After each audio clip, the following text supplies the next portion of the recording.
Hello, everybody. Welcome to the inaugural Film for Fans podcast, your home for all the movie news, reviews, and movie fan views. This is supposed to be a podcast from movie fans for movie fans. I will be your host, Ryan Dunleavy, and I'm joined by my amazing co-host, Rob Dunham. How you doing, I Rob? am amazing. Hey, that's correct. Nice to see you. Yes, indeed. All right, so this is exciting. This is exciting. I know I'm excited. You're excited to launch this podcast venture. Both of us have been very huge movie fans for a very long time, and so we thought it would be fun to share some of our thoughts and our conversations with lots of people and just engage in some fun movie dialogue. I think our dozens of fans who don't know there are fans yet are also very excited. Yes, yes, and there will be more every single day. I'm confident of it. So, just to give you a little rundown of what you can expect from our podcast.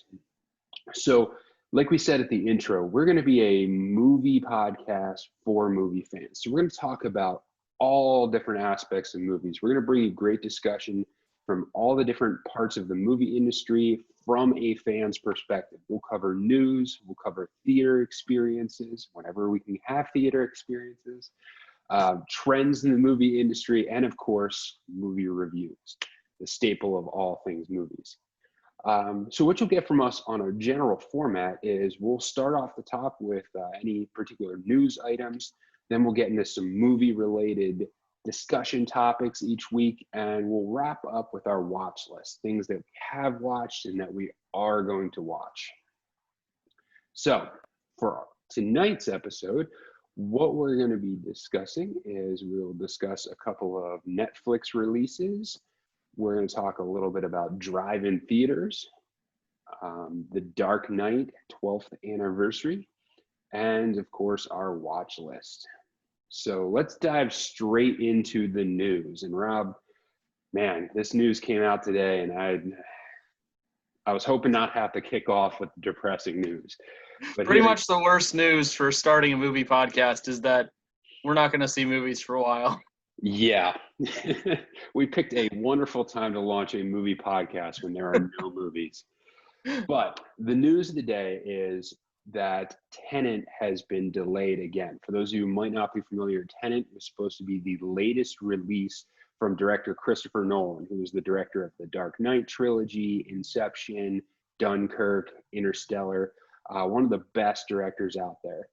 And his movie, Tenet, was originally scheduled to debut this past week on July 17th. And it has experienced multiple delays related to, of course, COVID-19. So it was delayed originally until July 31st, and then it was delayed till August 12th. And just today, it was announced it was delayed again. But this time, the studio did not give it any sort of backup release date. They've just pulled it indefinitely. They're hoping, again, to get it out by the end of the year at some point. But this is tough news. This is tough news. What did you think about it? I did see that they are talking about releasing it in Europe now in August, since they've been able to make it through some of the issues a bit quicker than we have. And, I don't think you can penalize theaters in other parts of the world where they're prepared for this, but it's going to be really frustrating if this movie comes out somewhere else and it's spoiled for me before I watch it. Yeah, for sure. And that's one of the crazy things about it is they've kind of talked about in the article about the delay. They talked about the fact that they're probably going to release this in different places at different times. It's not going to be a conventional release. And yeah, it's just disappointing. It just feels like everything just keeps getting pushed back when it comes to movies. And it's really a signal that we're going to be pushing everything back, because this was really the flagpole, the tent pole, if you will, for all the movies that were going to be coming out this summer. And so to push that back is a signal from, I think, the studios in general that they're kind of waving the white flag for the blockbuster season of the summer and trying to move forward past it. Yeah, it's really crazy when you think about it. Because this really is the lodestone of the movie industry. And once once the delay started and everything, that is, everyone was counting on Tenet to be the movie that got people back into theaters. And so the significance for movie fans of this particular release is there's a possibility that this may be an avalanche effect of everything being pushed back further. There's a bunch of other movies that are scheduled to come out around this time. I know both AMC and Regal, two of the big theater chains, was scheduled to open up the last weekend in July. So if this ends up being a domino effect, if everything gets pushed back, then we may end up with a summer movie season with no movies. That's kind of hard to believe. Well, that's okay, because we have lots of old movies to talk about and new ones coming out. Yes. In other forms other than the theater. Yes. So it's tough. I mean, it's really tough because all those industries are so dependent on each other. And at some point, somebody is going to have to take a risk and release a movie. At some point, it's going to have to happen, even though, I don't think the movie industry itself can wait until everything is back completely to normal to release movies. So at some point, somebody's going to have to let a movie come out, even if it might not make as much money as they would have hoped to make at an original point. But who knows what movie that's going to be. But it's not going to be Tenet. Yeah, we'll see what happens. Right now, the first big release is scheduled to be Mulan. We'll see. We'll see if that gets delayed or what happens with that. So, all right, enough of the depressing news. Let's move on. All right, so Netflix has announced a couple of things, and one of the things it is planning on releasing, it announced this week that the movie Gray Man, which will star Ryan Gosling and Chris Evans, is coming to Netflix. And it will actually tentatively be their biggest budget release ever at $200 million, which is a huge release for a non-major studio. So what do you think about this? Ryan Gosling and Chris Evans. I mean, it's pretty obvious that Netflix seems to be leading a charge into producing more original content with bigger name actors and actresses, and really seems like the Netflix brand has created a cachet among the actors and actresses in Hollywood that they are very interested and invested in wanting to be associated with a company like that. And it doesn't always lead to the highest quality content, but there's growing pains with any studio, and I'm really interested and intrigued to see what they do going forward with some bigger names in the roster. Yeah, it's hard to get two bigger male movie stars right now than Gosling and Evans, given all the stuff that they've been in and their cachet. So it certainly brings a degree of heft and weight to the project. I have not been overly impressed with a lot of Netflix's movie releases so far, but it's intriguing, and it's intriguing that they continue to ramp up the budgets on their productions. I'm curious. I should look into this at some point. Maybe we can do a podcast on it, of like the Netflix business model, because it seems interesting to me how a studio who's basically monthly subscriber based for revenue, how they can afford to put out some of these big release movies when you don't have to pay extra for them. I'm just curious. I'm curious how that business model works. I think you have a lot of people signed up for that monthly subscription, basically. Yeah. Like, are they counting on, I'm curious, because are they counting on getting so many more people to sign up because they have this movie to cover the cost? Or I'm curious as to how that works. It's certainly been the model in the past with bringing in big name TV shows across different streaming platforms, that HBO Max being a recent example with Friends, they expect a whole bunch of people to come on board just because of that. And a lot of the marketing is geared towards that. So I think that when it comes to a new movie release too, I believe that they're trying to use the same model. Yeah, and what's different about it is because these are new movies, unknown content. Like obviously, Friends is a known Hmm. quantity, and even with Disney Plus, like The Mandalorian, while that was a new thing, Star Wars is clearly a big brand. So it will be interesting to see if just the star power from Gosling and Evans will be enough to drive them forward to make this movie a success. So, kind of moving on from that release, one that is being declared a success by Netflix, one of their latest releases, The Old Guard, starring Charlize Theron. It is supposedly already a top 10 Netflix debut and one of the highest debuting movies on the Netflix platform. So, Dunham, what do you seen The Old Guard? Have you I watched have any not seen it. trailers of it? I've not seen it yet. Have you? I have not watched it yet. I spent some time to watch the trailer earlier in the week to see what it was going to be about, and I have to say, like, the trailer itself was not particularly super intriguing. I didn't necessarily feel like I had to watch this movie. So when I caught the news that this has been a huge release for them, I was a little surprised. I think one of the things that helps movies become big on Netflix is the algorithms that they use and pushing the content to the front. When you log in to your Netflix account, if you have one, you'll see that they very recently added like a top 10 US and the top 10 worldwide category, and there will be little bookmarks on the movies and shows themselves. And so I think that draws people in because I think they see, oh, a whole bunch of other people are watching this, so maybe I should give it a shot. Or they might see that and look it up and Mhm. see what it's about and then decide they want to watch it. I know my wife and I had a similar experience with actually a foreign film a few weeks ago that was #1 in the world, and I don't think people would have heard about it necessarily otherwise unless there was that little bookmark on the picture of the movie. So that Yeah. does drive people to check things out.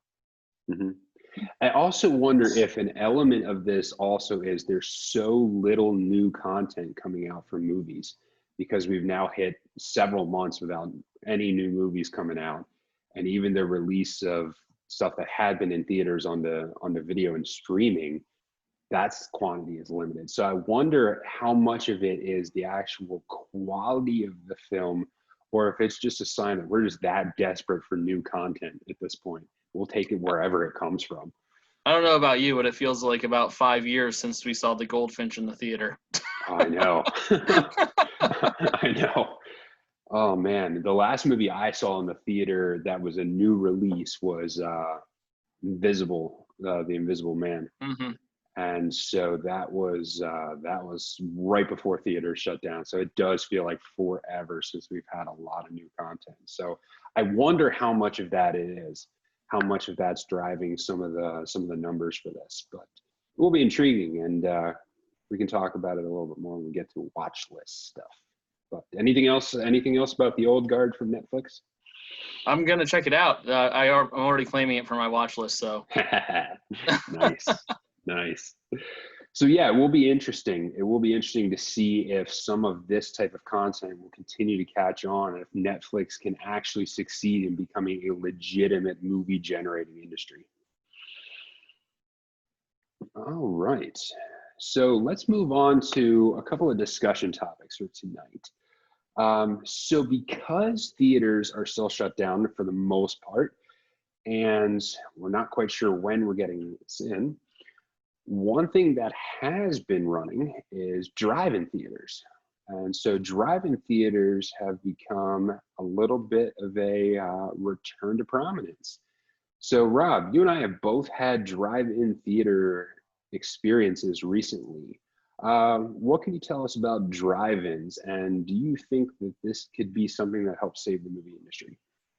I've been to the drive-in The Point in Northumberland, Pennsylvania, several times this summer now, and a lot of it is because I've had that desire to go see movies, and it's been one of the few places that I could go. And it's a place I feel safe and comfortable, and everyone has to wear masks in the snack area, and then you're outside away from everyone. There's plenty of distance because there's plenty of room for cars to park on the grass.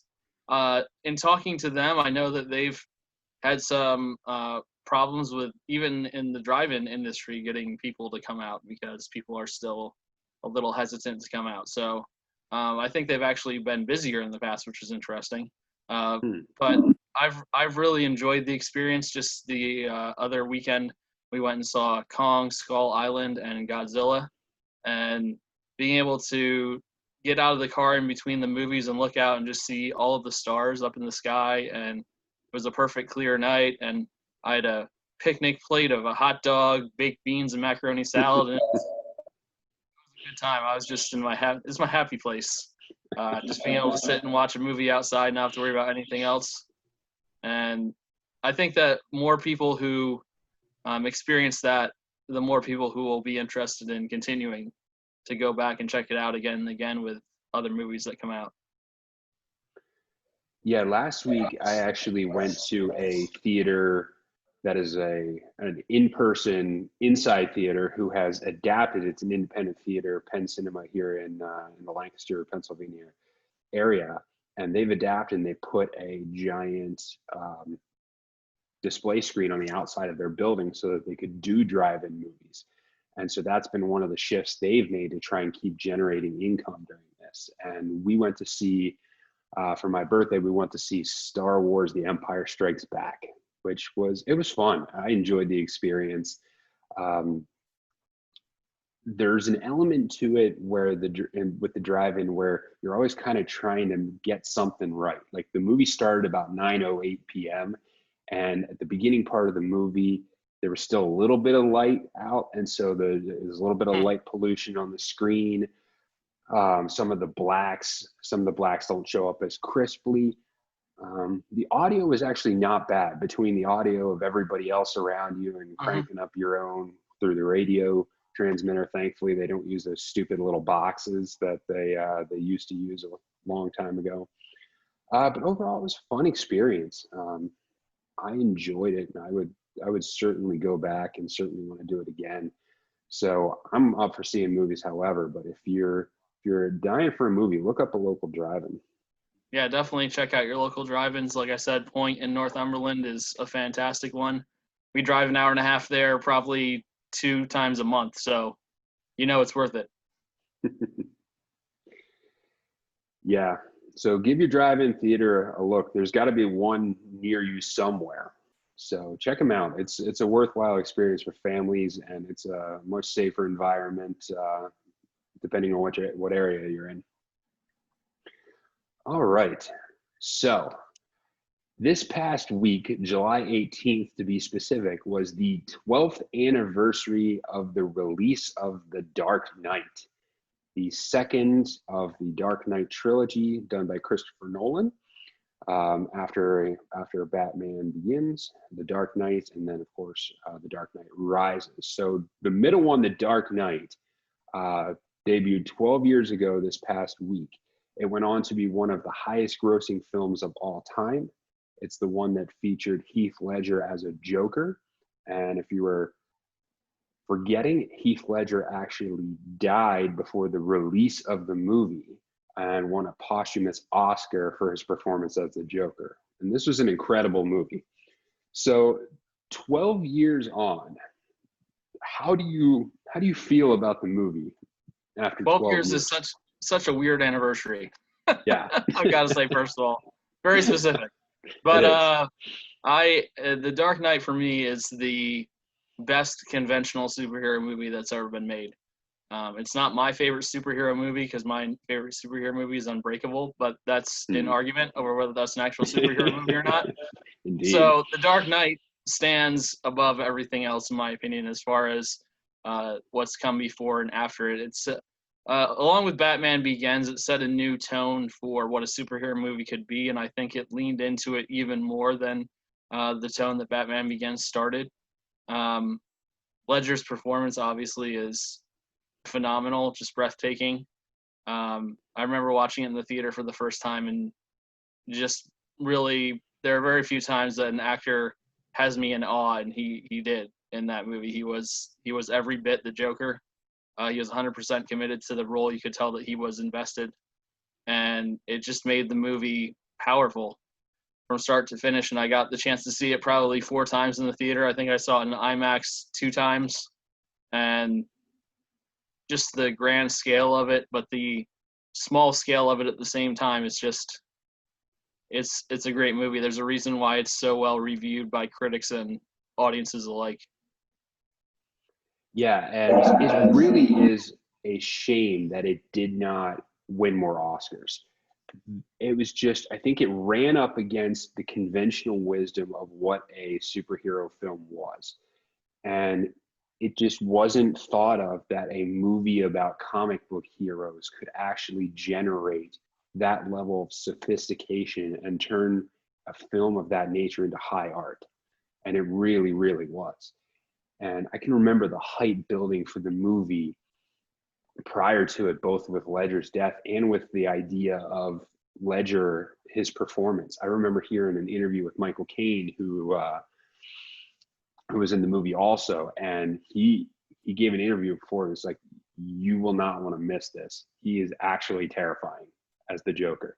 And I can remember hearing when he was cast as the Joker, I didn't get it. I honestly, I did not get it. I did not see that feeling. how Heath Ledger was going to be a worthwhile Batman in an actual serious Batman role. If you remember the original Batman trilogy and even the cartoon before that and everything, there was a very, very comic booky feel about it. It was very, very comic booky and cartoonish. And so when Nolan released Batman Begins, you could tell he was on a different, more serious track. But that just got elevated to another level. And I was reading an article this past week that talked about some of the makings of it and some of the behind the scenes stuff and the detail they went into just to get all the little nuances right with the Joker and with his character, in terms of all the makeup. And they were talking to the makeup artist, and they were saying how Heath actually had to like hold his face in a specific position while he was getting the makeup put on him so that there would actually be lines in his face. And so the detail they went to, like, what would it look like if this was a character who didn't reapply his makeup all the time, but just put it on every few days? And so you get all the worn marks and all the lines and stuff worn off. And just that gritty nature of it really, really enhanced his character and enhanced that role. So just the level of detail that they went to in order to make this movie correct and to do it well. And so one of the things I was thinking about, and get your opinion on this, is has your opinion of the Heath Ledger's Joker in The Dark Knight changed at all since last year's release of Joker, which starred Joaquin Phoenix, which took definitely a different approach to the character? Has that changed your opinion of The Dark Knight at all? I kind of almost look at it as a continuum of characters. When you look at all the way back to Cesar Romero, and then to Jack Nicholson, and then on to Heath Ledger, and then on to Joaquin Phoenix, and Jared Leto. We'll not talk about that one. Each one of them, as you go through, has had. It seemed like it's gotten a little darker every single time. The Romero one was more of very much a cartoon villain, I would say. And although the Batman original movies from the 80s and 90s were cartoony, I still feel like there was some menace in Nicholson's character that came across pretty strongly. And there was something underneath the humor there that was a little bit scary. And then Ledger just took it to a different level with the casting and the direction to be gritty. And then Joaquin Phoenix, I think Joaquin Phoenix brought it from being a gritty comic book character to being just kind of a broken person, a broken man. And so I think it's been a slow, steady progression along that way. And I don't think Joaquin Phoenix's character happens without Heath Ledger's performance, because it kind of set the tone for what the Joker could be. in the future. Yeah, I look at them almost as two entirely separate entities. While they play the same character, they do so very differently. One of the things that I loved about The Dark Knight was they intentionally created a fog around who he was, his motivations, how he came to be. Even come down to the stories of he tells multiple stories about how he got his scars, leaving the audience completely confused as to which story is correct and which story isn't. They give absolutely nothing away in terms of where his character came from, what's driving him. And you take that and then you almost take it and completely reverse that with last year's Joker, which was entirely about how you create a character of this level of menace. And so while I both think they both movies have tremendous value, I like the kind of wild card nature of the Dark Knight Heath Ledger version of the Joker a little bit better. I can't disagree with that. Awesome. All right, well let's move on and let's wrap up today with our watch lists. So each week we'll talk about what we watched the previous week and give a quick review or some quick things that if you want to watch the movie might be interesting to you. And then we'll proceed to give a list of what we're going to watch this coming week. So Rob, actually, why don't you get started? What did you watch over the past week? So I'm only going to talk about one movie because I don't even know how to describe what I saw with my eyes. But there's a movie that came out recently called Color Out of Space, starring Nicolas Cage. And it's an adaptation of an H.P. Lovecraft short story. If you know anything about H.P. Lovecraft, you know that you're already in for some kind of ride because he is one of the most creative, insane, genius, disturbed writers of his time. And he wrote this short story about basically a meteor falling down from space and taking over everyone's mind in the house that lived on the property. Nicolas Cage plays the father of this family. And over the course of the movie, each one of the family members becomes a little bit more insane. And they slowly each become a little more mad. And I'm not going to give everything away, but just to give you some idea of what you might be in for. We've got like a colorful, color exploding well. We've got Nicolas Cage inexplicably changing his accent halfway through the movie, and I think it's supposed to indicate that his character is going crazy, but I'm not sure. We've got people's bodies fusing together. We've got animals' bodies fusing together. We've got all kinds of murder and mayhem, and I said to my wife, and she agreed with me because this is definitely not my wife's kind of movie, that about an hour and a half through it, she said, I can't stop watching. This movie is awful, but I can't stop watching. It's like a beautiful car crash. And I said, you're absolutely right, because it's incredibly beautiful, very colorful, but one of the wildest, disturbing, psychotic films that I've ever had the privilege, I guess, of watching. And I definitely recommend you watch it if you want to feel like you're going insane. 2 thumbs up. Was it on any of the particular services, or did you rent that one? That one I rented from Redbox and looked up, and the only one it's on currently is Hoopla, which is the library one. So if you have a library card, check out Color Out of Space. And you no need to thank me because you probably won't want to. Okay. I think it got a solid like 36 out of 100 on my scale, if that gives you any kind of idea. But all right. I would watch it again. Well, there you have it.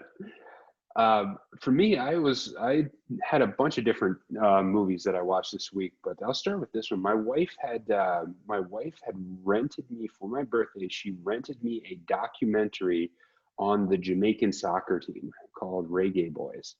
There is a local like indie art house cinema in here in Lancaster, Pennsylvania, that they're not meeting in person, obviously, but they're renting their movies out.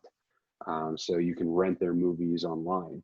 And so this one follows the Jamaican soccer team as they attempted to qualify for the 2014 World Cup.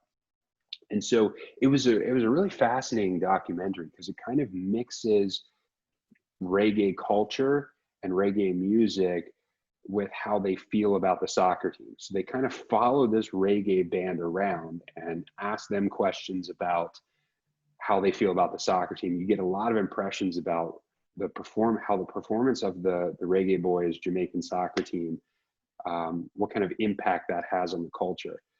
And they do have some behind the scenes access to the team when they were filming this documentary. But it's interesting because it really didn't focus on most of the players. It did focus some on one particular player who played in their amateur domestic league trying to make the national team. But it was really fascinating because you could see the role the soccer team played in their culture, and even the how much the reggae music factored into the soccer team and into that culture, and just to see how soccer fit into that culture was really fascinating. There was a really interesting scene where after a devastating loss to the U.S. in Oh, what a which, shame. yeah, and we remember watching this game too because both of us are big soccer fans. But it was a game where the U.S. was up 1-0, and Jamaica absolutely needed to get something out of it, a tie or a win, in order to stay able to qualify, stay in the running. And they tie it up in the last minute of the game. And then the US comes back down in injury time and scores to win it. And it just devastated the Jamaicans. And so afterwards in this documentary, they're showing you in the locker room as the prime minister of Jamaica is hugging crying players. Mm. And so it was just a really fascinating to see thing to see. And you can get there's politics in soccer in every single country, and every single country, there's whining and complaining about the national team. So it was a great opportunity. So if you get a chance, check out Reggae Boys. You can go to zoetropolis.com, I think, if you're interested in renting that one. A Yeah, this couple is other not the things. soccer podcast, but it's the other thing we're nerds about. So it might seep in every once in a while. Sorry. Yeah. So it was a great documentary. I thought it was really well done. A couple other things I watched. I watched The Goldfinch, which is on Amazon Prime, and so I saw it in theaters, and then I watched it again, and yeah, it was interesting. It was interesting to see it again. It is not a light movie. It is definitely a movie that you feel the trauma of it the whole way through, and you always feel unsettled the entire way through the movie. And without giving too much away, there is one particular moment that I think really cements his path and cements what happens to him. And it's right after, this is a little spoiler alert, so you can skip ahead if you don't want to hear it, but it's right after his mother dies, and he's staying with this family, and he's about ready to go on vacation with this family, and they're thinking about adopting him, and then his biological dad shows up.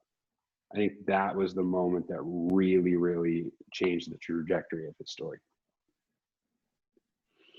Yeah, I think that it's a movie that you can't really get all of if you only watch one time. Like you Yeah. said, it's heavy, and I think that it's one that is made for multiple viewings for sure. hmm Yeah, it's not an easy watch, but I think it was a well done movie, and I think it's worth checking out.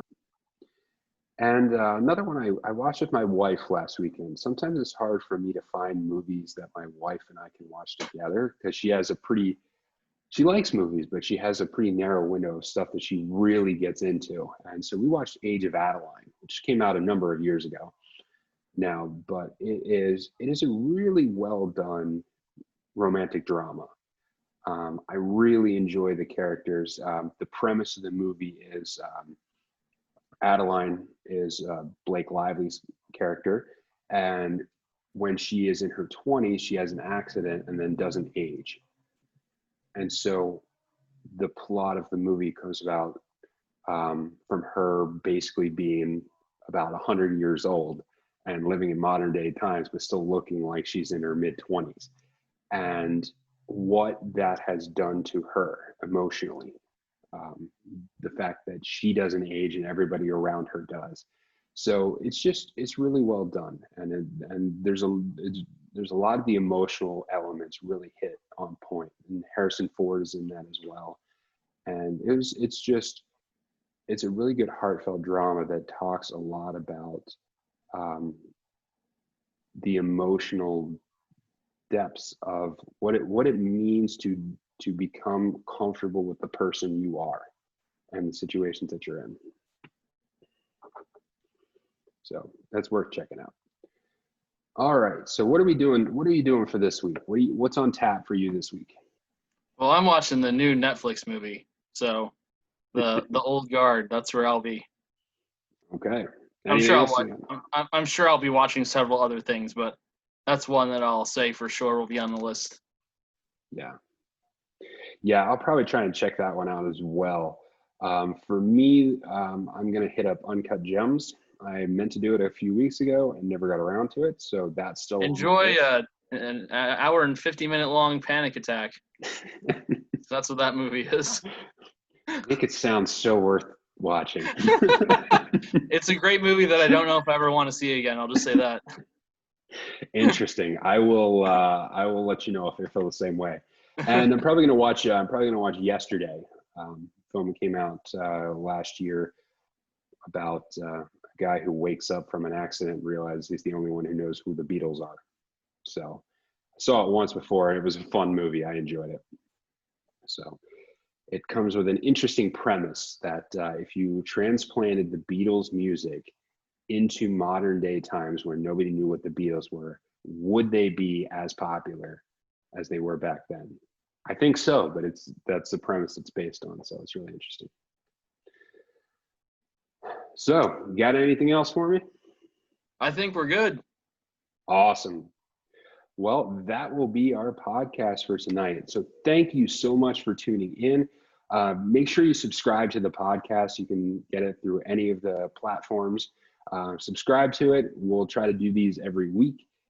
We can, and leave us a review. We'd like to know how we're doing and ways we can improve, and tell your friends and family about us. We'd love to be able to grow this and to continue doing it and having fun. So thank you so much for tuning in, and you are in on the ground floor with the rest of us. So welcome to the podcast, and thanks for tuning. Have a good one. See ya.